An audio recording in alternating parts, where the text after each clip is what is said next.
Pawan Kalyan Ustaad Bhagat Singh సెట్లోకి entry ఇచ్చారు. Veeramallu OG షూటింగ్లను Pawan Kalyan అలా వెంటనే పూర్తి చేసి ఇలా మళ్ళీ వెంటనే ఉస్తాద్ సెట్లోకి అడుగు పెట్టేశారు. ఓజీని చాలా త్వరగా ఫినిష్ చేసినట్టుగా కనిపిస్తుంది. మొన్నటి వరకు ఓజీ లుక్లో కనిపించి ఇలా సడన్గా ఉస్తాద్ లుక్లోకి మారిపోయారు. ఈ లుక్ను చూసి అంతా కూడా గబ్బర్ సింగ్ రోజుల్ని గుర్తు చేసుకుంటున్నారు.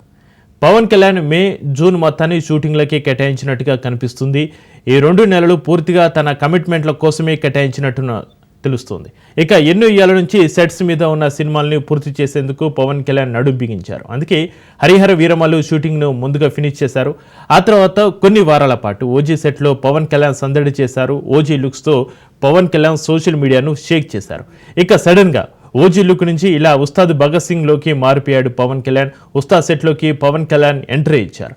ఇక ఆయనకు ఉస్తాద్ టీం ఘనంగా స్వాగతం పలికింది. ఉస్తాద్ లుక్లో పవన్ కళ్యాణ్ చూసి అంతా గబ్బర్ సింగ్ రోజుల్ని గుర్తు చేసుకుంటున్నారు. అసలు ఇలా ట్రాన్స్ఫర్ అవుతున్నారు, వాటే ట్రాన్స్ఫర్మేషన్ అంటూ అంత ఆశ్చర్యపోతున్నారు.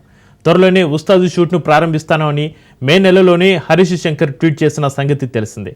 చెప్పినట్టుగానే ఇప్పుడు సెట్ మీదకు వెళ్లారు హరీష్ శంకర్. అసలు ఈ ఉస్తాద్ సినిమానే ఉండదని అంతా అనుకున్నారు. ఈ మూవీని అటకెక్కిస్తారని గాసిప్స్ వినిపించాయి.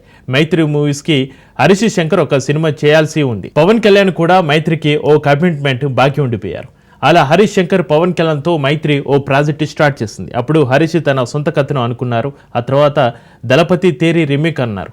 ఇందులో అదే మూవీని రీమేక్ చేస్తే డిజాస్టర్ అయింది. దీంతో అసలు రీమేక్లో అవసరమని మేకర్లు భావించినట్టున్నారు. ఇప్పుడు ఈ మూవీ కోసం హరీష్ తన సొంత కథను తీసుకున్నారని సమాచారం. తేరి రీమేక్కు ఈ ఉస్తాద్ ప్రాజెక్టుకి ఎలాంటి సంబంధం లేదని తెలుస్తోంది. ఈ చిత్రాన్ని వచ్చే ఏడాది ఆడియన్స్ ముందుకు తీసుకొచ్చేలా ప్లాన్ చేస్తున్నారు.